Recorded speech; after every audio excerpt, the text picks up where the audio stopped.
So today I'm honored to introduce again David Menashri. David Menashri has been coming to ISGAP YISA for many years discussing the question of Iran. I don't know how much longer we're going to be able to discuss the question of Iran. It seems that we're heading for the moment of truth, one way or the other.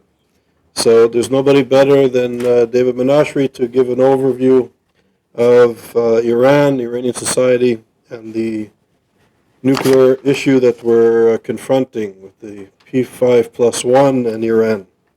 So today he'll discuss Iran, the United States, and the view from Israel. David Menashri is currently the president of the Law and Business School in Ramat Gan in Israel. He's the founder of the Iranian Studies program at Tel Aviv, the Iranian Studies Center at Tel Aviv University, and he's a professor emeritus at Tel Aviv. He was the professor of Middle Eastern and African Studies in Tel Aviv. He's a senior research fellow at the Moshe Dayan Center of Middle East Studies and African Affairs. He's been a Fulbright scholar at Princeton and Cornell. In the late 1970s, he spent 2 years conducting field research in Iran just on the eve of the Islamic Revolution. His research and teaching focuses on the social and political history of modern Iran, issues of education and modernization in the Middle East, Islamic radicalism, Shiite political thought, issues surrounding the Persian Gulf, and Central Asian affairs. David Menashri is widely published with many books and many articles in respected journals. He's really one of the preeminent scholars in the world on Iranian issues, and certainly from the Israeli context, the leading expert on Iran. So, David, thank you for coming again. Thank you, Charles, and thank you for coming this cold day. It's always a challenge to speak about Iran. And bad news for you, Charles, Iran will be with us for a long time. No matter how they go, the nuclear issue is a very important country in the Middle East. And it's going to be, for better or worse, influencing our life for many years. And speak louder. Okay. Please. How often you ask Israelis to speak louder?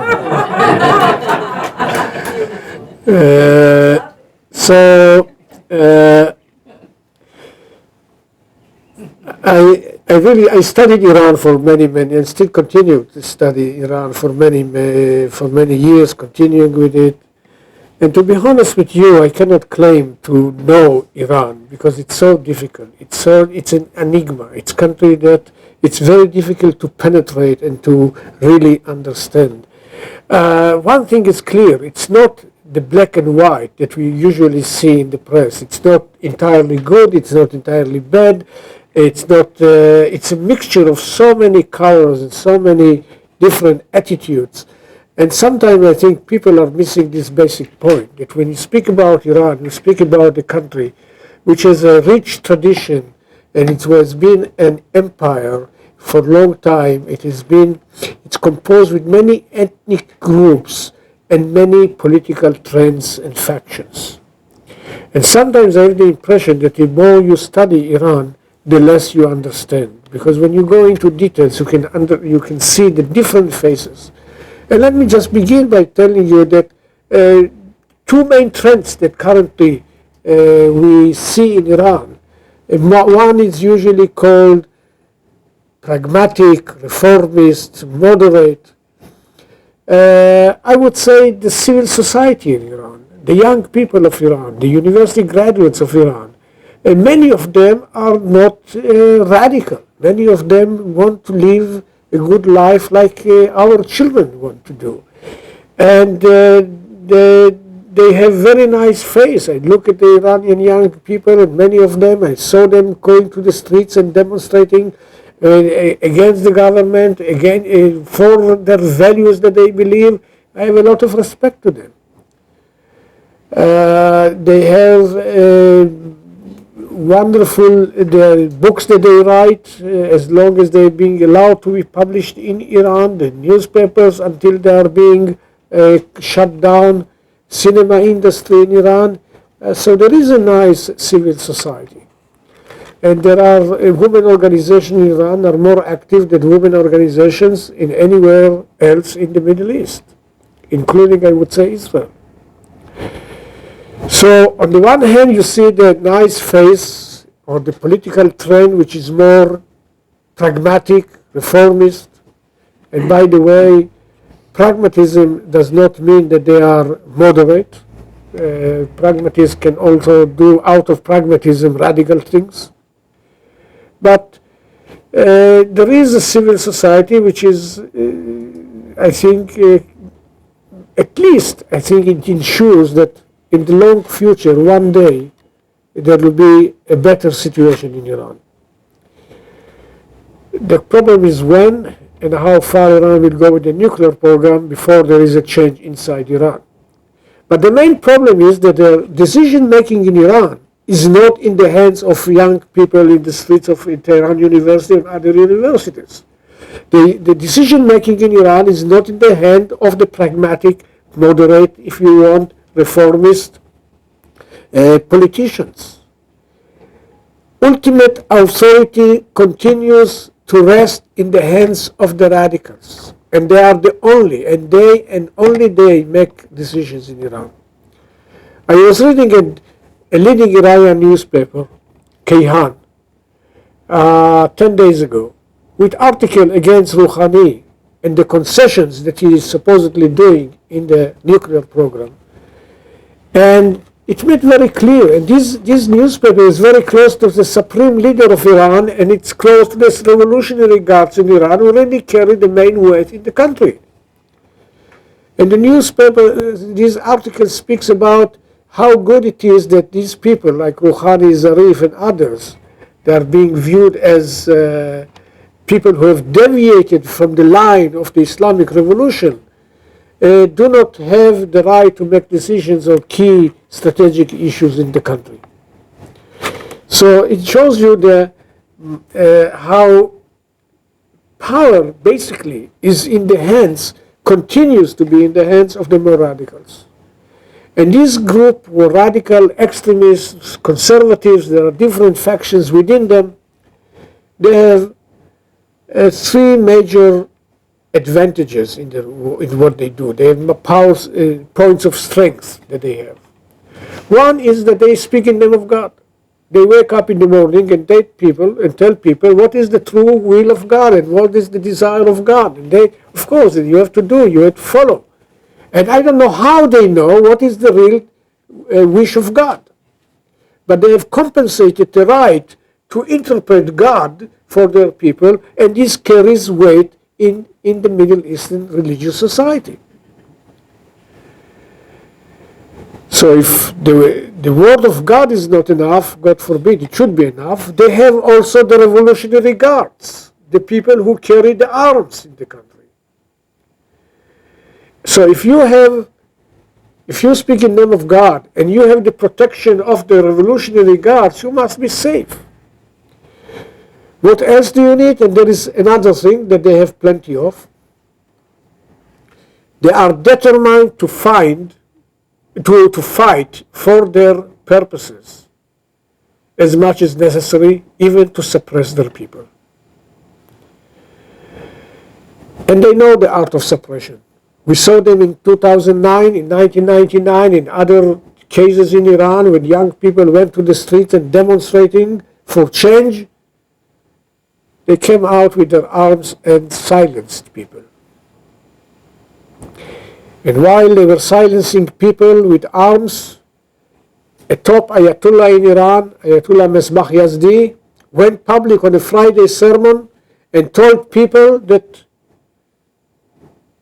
whoever thinks that Islam is a religion of mercy, this says this Ayatollah, does not understand what is Islam.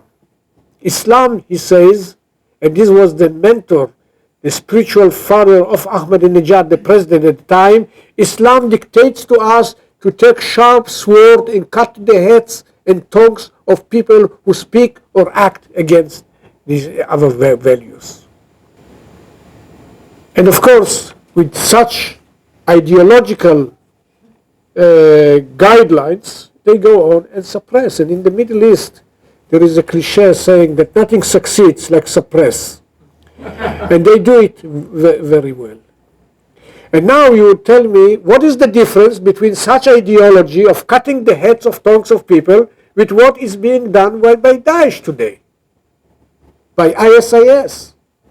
They are doing exactly the same thing. Now what happens is that there is another more radical group coming to the scene, and what you do, you see that the radicals of yesterday look moderate. Why? Because they are 36 years in power, and 36 years in power, no matter what is your ideology, you must be more pragmatic. You have to feed, say, 80 million people, and you have to be more pragmatic by necessity. And this happens to any revolution. But did they stop their desire to influence the world, to spread their vision? No. They are active from Yemen to all countries of the world today, or almost all countries of the world today. They are active in Bahrain, they are active around the boundaries of the State of Israel, in the Hezbollah in Lebanon, Islamic Jihad in the West Bank, Hamas in Gaza Strip, and in many, many other places in the world. So what can stop them? How far they will go in spreading their ideology? They will go as far as you will let them go. And unless someone stops them, they will go on. You block them in one way, they go to another way. So my point here is that although there are variation of philosophies or political tendencies within the Iranian society, and while the vast majority of the country, of the people, may not be radical, the ultimate power rests in the hands of the people who have been and still continue to be radical, extremist conservatives. And for them, the values of the revolution have not changed, and the philosophy and policy of the revolutionary regime has not been changed. They may have slowed down, they may have not been active in all fronts, but the vision remains the same, and I'll come to it later on. And since they are confronted with a Western world, which is the real enemy of this revolution, in their eyes at least, and the Western world today is divided, short-sighted, selfish, looking each on its own narrow, immediate interest, they can go on and on. And the nuclear program in Iran is continuing. Iran learned the lesson. You can play with the West, you can tell them stories, but so far the nuclear program has not slowed down or has not been stopped in Iran. And every here and there, including today, we hear about new findings, new things that we learn about the program. Just to make it clear, the Iranians admitted at least twice that they lied to the West about their nuclear program. So what else do you need if they themselves said we didn't tell the truth? So what I would focus in my talk is on three questions. What is the problem if Iran goes nuclear, if still there is someone who has doubts about it? What is the problem? Whose problem it is, and what can be done? So, what is the problem? Well, I'm sure that people who are sitting around here, they know, they are aware, but let me just reiterate so that we are on the same page, as you say. A regime ruled by extremist ideology, as the Islamic Republic of Iran is, should not be allowed to get close to nuclear power, period. I don't think there is any way that you can argue against it. And I'll give you an example.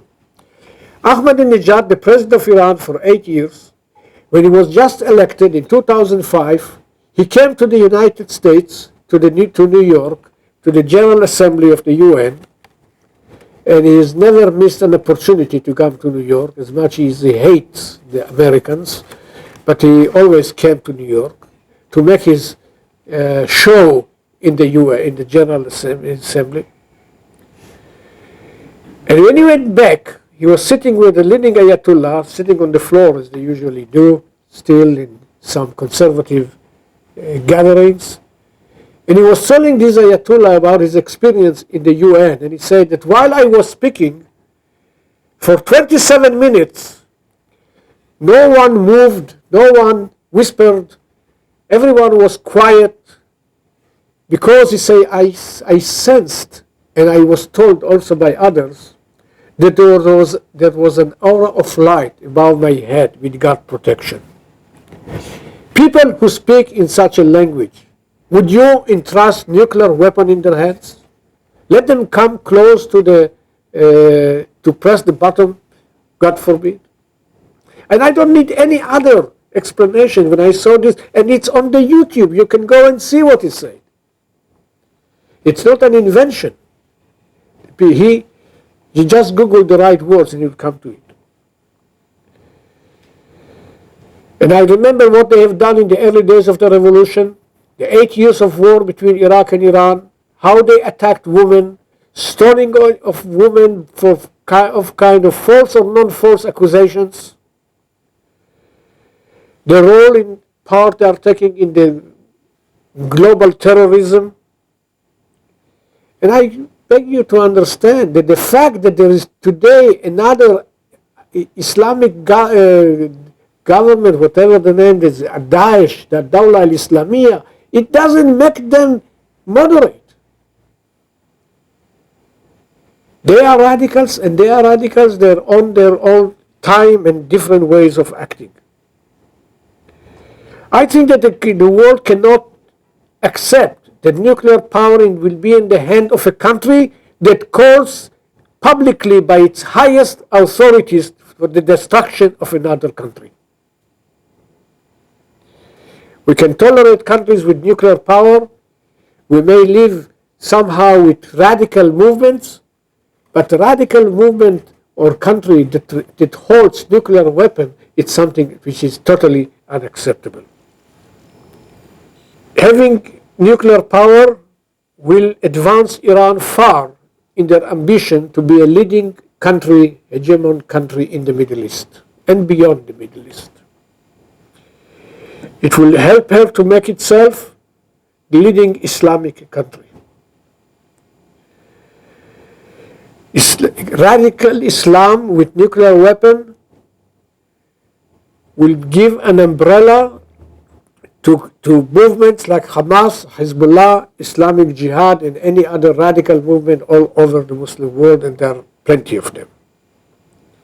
I don't want to think what will happen to the oil price, because right now it doesn't disturb many people, which is around $50, but if you have nuclear Iran, they will dictate what the price of oil will be. And if Iran is nuclear, rest assured that in a short time, you will see other countries in the Middle East playing with these toys.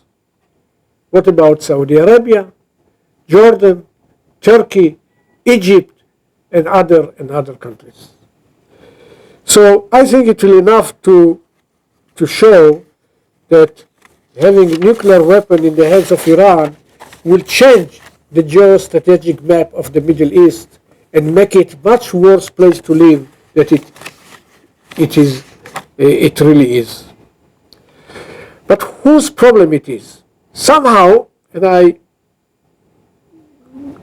travel a lot and give talks and meet with politicians and meet with media people, somehow I have the sense that the world believes that the problem of Iran, nuclear Iran, is the problem, exclusive problem of the State of Israel.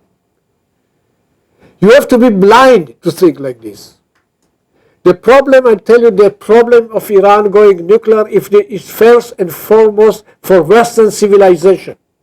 The enemy number one of the Islamic extremism, one enemy is at home, their own rulers, while they are in opposition.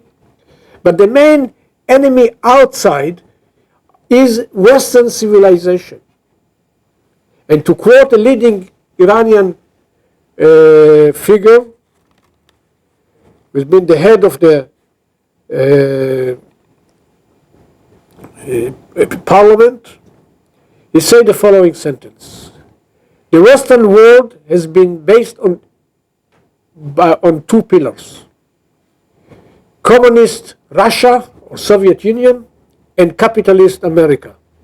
One of them is gone, the turn of the other is soon to come. Islam is the ideology of tomorrow.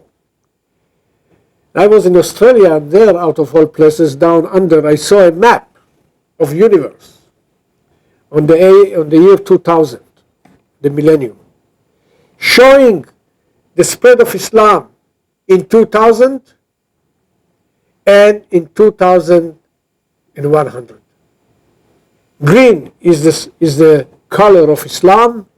You could see where is Islam today, and the map entirely was green 2100. I don't want to say this was going to happen, but that's the way they see. They speak today very plainly about being in Barcelona, in Roma, and being in different parts in Europe. So it will be naive to think that the Islamic revolution or Islamic radicalism emerged only because of the state of Israel. I have news for you. Israel is half of the city of Tehran in terms of population. You don't go to such a revolution for a tiny small country which is peanuts, or maybe which in this case we say pistachio for the Iranians. We are nothing. You don't create a revolution because of the state of Israel. It doesn't mean that they love Israel, but their vision is much beyond it. It's going back to the glory of the past, making Islam as the most advanced ideology in the world, spreading all over. And you can learn about it from more recent developments. President Rouhani, when he was elected in 2013, like his predecessors, the first thing, usually they come in office in August, and the General Assembly of the UN is September, October, so immediately after swearing in, they come to New York. And Rouhani, which is certainly not a moderate man, he's not reformist, and I'll say a word about him in a moment. When he went back to Iran, he was criticized by the supreme leader, by Ayatollah Khamenei, who is the highest authority. On two issues he was criticized. One was a long meeting between Kerry, the Secretary of State, and Iranian Foreign Minister Zarif. And the other issue was a telephone conversation between President Obama and President Rouhani. They were attacked, they were called, Zarif was called to the parliament to explain how come this can happen by the foreign minister of Iran to speak so intimately with the Secretary of State of the United States. More recently, a few weeks ago, Zarif and Kerry went out in Geneva to walk in the park. You could read the Iranian newspapers what they wrote about this meeting. And they continue to criticize him for this, just walking in the park for a few minutes. So this anti-Americanism and anti-Western attitude is the basic philosophy of this revolution.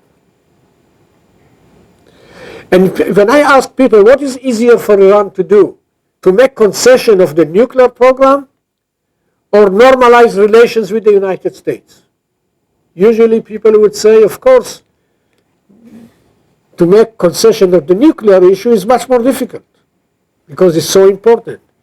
I don't think so. It will be much more difficult for them to have rapprochement with the United States.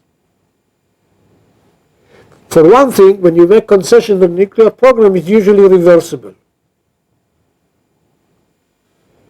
Second, America in the revolutionary jargon of the Iranian Revolution is the great Satan.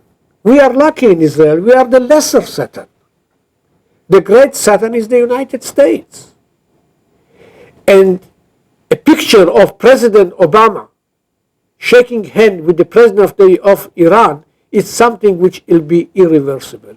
And that's why last year, when Rouhani was here, there was an attempt to bring both presidents together to shake hands. It was not Obama that refused to shake hands. It was the president of Iran, out of fear what will happen to him if he goes back to. So I think that explains that this false belief that the issue is an exclusively Israeli issue. I don't want to say that it's not a problem of Israel, but it's the problem of the free world. It is a problem of the Middle East and the Islamic world, and it's also the problem of Israel. Ask the Saudis what they think about the Iranian nuclear weapon. Ask the Egyptians. Ask the Turks. And of course, it is also the problem of Israel in many ways. Because this regime found Israel a very useful enemy. Ideologically, they are against the existence of the State of Israel, and practically they don't have any good reason to deviate. Islamic Revolution of Iran has changed many ways its policies, in many ways. But it's never retreated from its radicalism out of free decision and voluntarily. They've always done so when they were forced to do so. In the case of Israel, they don't have any good reason not to do. So not to continue their policy. Why they hate Israel so much? Because for them, Judaism is religion. It is not nationality. Jews do not have the right to have a state of themselves, certainly not in the Middle East, and of course not with Jerusalem as its capital. It is not a political struggle. It's not a struggle about boundaries. Give them Tel Aviv and Haifa, that's not enough. Because for them the issue is much larger than this. The concept of Jewish state, it's totally unacceptable. It's a struggle between two powers, the absolute good of Islam and absolute falsehood of Judaism. One of them has to be destroyed for the other one to survive. And it's clear which one of them should survive. They hate Israel also because of its close relations with the United States. And I must be honest with you, I don't really know often if they hate America because of Israel or if they hate Israel because of the United States. But it really doesn't make much difference. We are both Satans. One is a great Satan, one is a lesser Satan. But the relations that Israel had with America, and the fact that we are considered to be the missionaries or the messengers of Western capitalism in the heart of the Middle East, is a good reason to hate us. The fact that Israel had good relations with the Shah of Iran is another reason. So for them, Israel or Judaism is the symbol of all the worst thing in the world. But usually, I have to be careful with the Jews of Iran. They tolerate the Jews of Iran. It's not anti-Jewish policy. It's more nationalistic policy. But when it comes to Jews, to Holocaust, there was a conference in Iran organized by the president of Iran for denial of Holocaust. So this was the radical one, Ahmadinejad. What about the moderate one, Rouhani, who was in New York, October 2013? And he was on CNN, asked a question by the station, Farid Zakaria it was, I'm not, maybe. And he was asked if he would retreat from what Ahmadinejad said about that the Holocaust was a myth. Now here is the president of Iran, a moderate, a smiling sheikh, who is being asked, and what was the answer? I'm not an historian, I'm a politician. My dear friends, you don't need to be a historian to know there was Holocaust. And this is the moderate.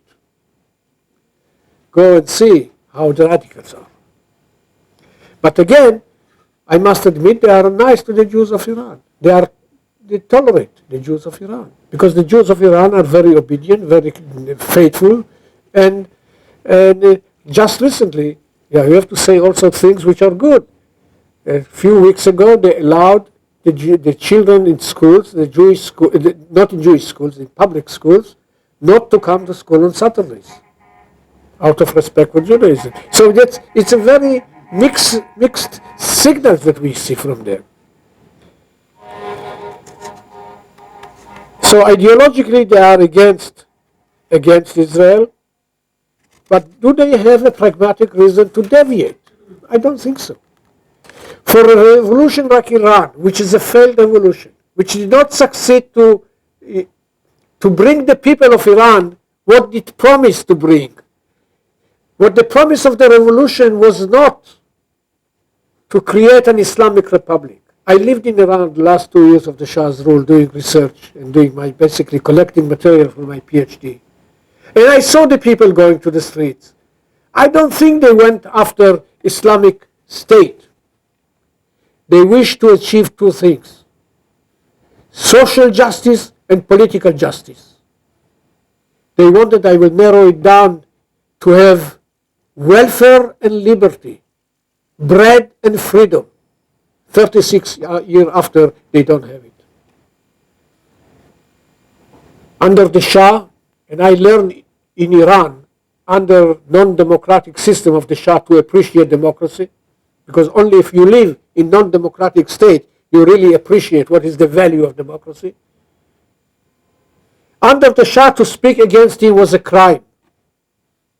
Today, to speak against the Islamic Revolution is a sin. I don't know which one of them is better. And is there much more welfare for the underprivileged parts of Iranian society today? No. The rich became richer, the poor are as poor as they have been, and even worse. But it's good to have an enemy far away from the country. You can blame on Israel everything. The economy is bad, it's because of capitalism, it's because of Israel, because foreigners, sometimes it's funny when you read Persian. Let's take the speech by Ayatollah Khamenei, the supreme leader, just recently, but it's being repeated all the time. He made a speech saying that, using what Ayatollah Khomeini, the founding father of the revolution, said, America cannot do any damn thing.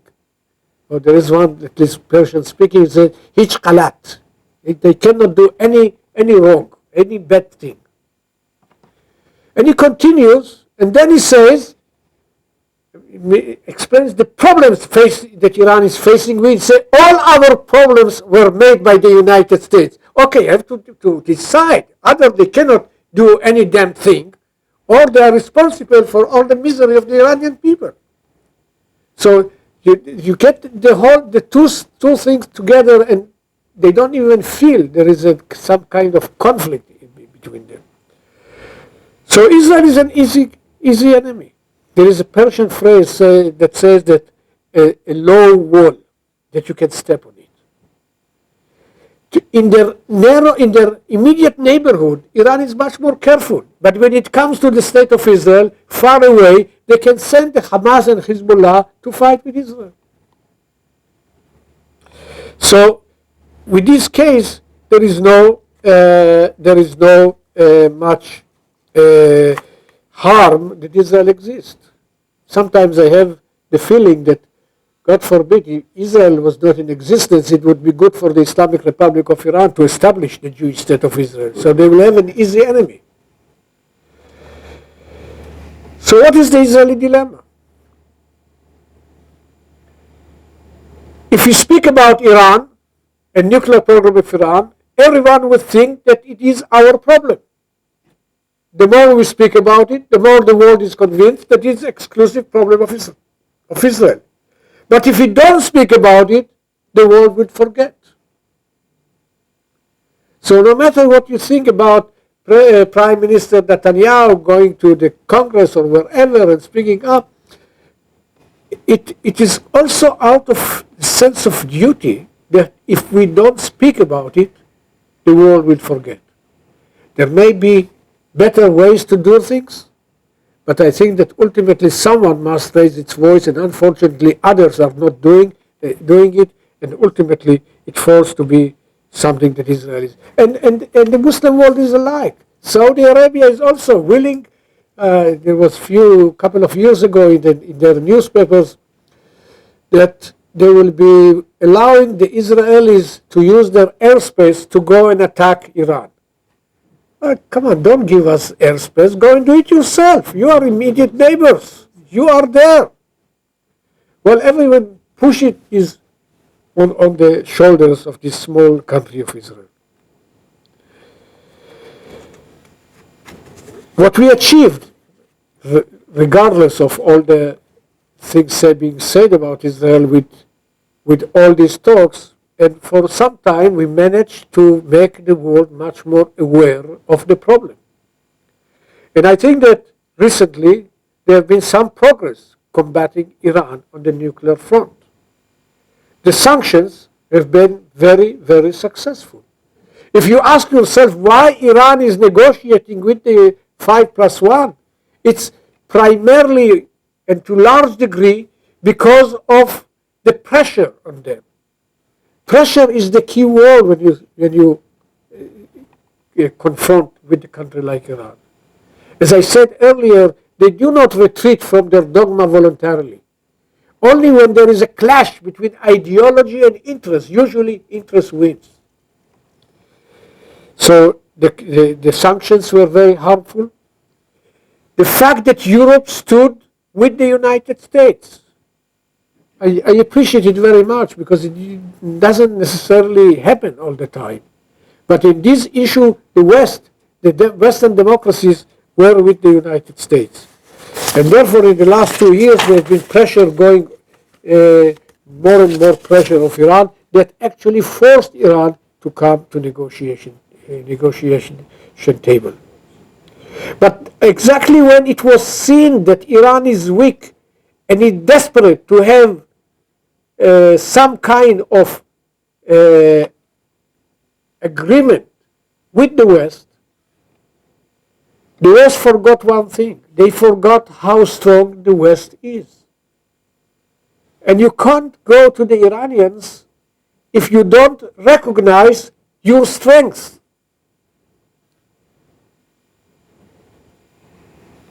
And I think if I have something to say about the American policy, I don't see this recognition of power and strength and abilities with which you can come to negotiation table and have a better deal. I am not against negotiations with Iran. I have never been against dealing with Iran, dialogue with Iran. But I beg the world to understand that Iran is desperate to deal much more than the West is desperate to deal. And it could have gained much better deal that we can see right now as much as we know. The people of Iran are upset and angry and disillusioned and disenchanted. The situation in Iran is bad economically. It's bad in terms of human rights. It's bad in many other ways.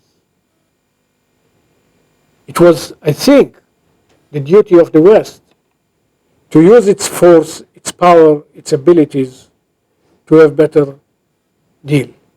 Unfortunately, Russia is not with the United States. China doesn't seem to care much about what's going on in the Middle East except for their economic interest. I don't think that Russia wants to see Iran nuclear. They know what is Islamic radicalism,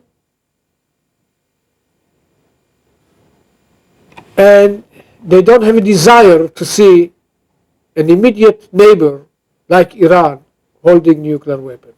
But I think that at this time they don't mind to see America sweat. And America has shown to the Iranians, and that's you read in their newspapers, they are incapable of acting against them. The best way to understand was what happened in Syria with their use of chemical weapons. You cannot be a superpower and say that this is unacceptable. There is a red line of use of nuclear weapon, and then when they use the nuclear weapon, you don't do anything.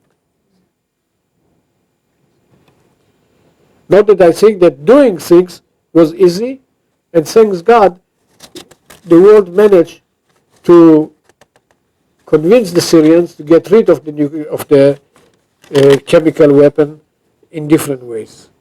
But for the Iranians, it was an insurance. If they didn't do anything to Syria, how they will dare do something to us? And they look at others and they draw the lesson. And finally, what can be done? I think that it's important that the Western Front should remain unified. United States needs its transatlantic allies more than any time else. And they should work together, as they done in the last couple of years, or 2 or 3 years. Iran is now behaving as though it's important element in struggling against Islamic radicalism of the Islamic State, the ISIS. It may be true, but they are doing it for their own selfish interest.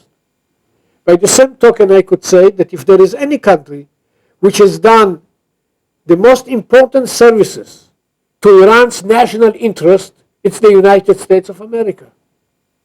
America, with its allies, removed the enemy number one of Iraq, Saddam Hussein, from their western border. After 8 years of war between Iraq and Iran, they couldn't get rid of Saddam Hussein. America did the job for them.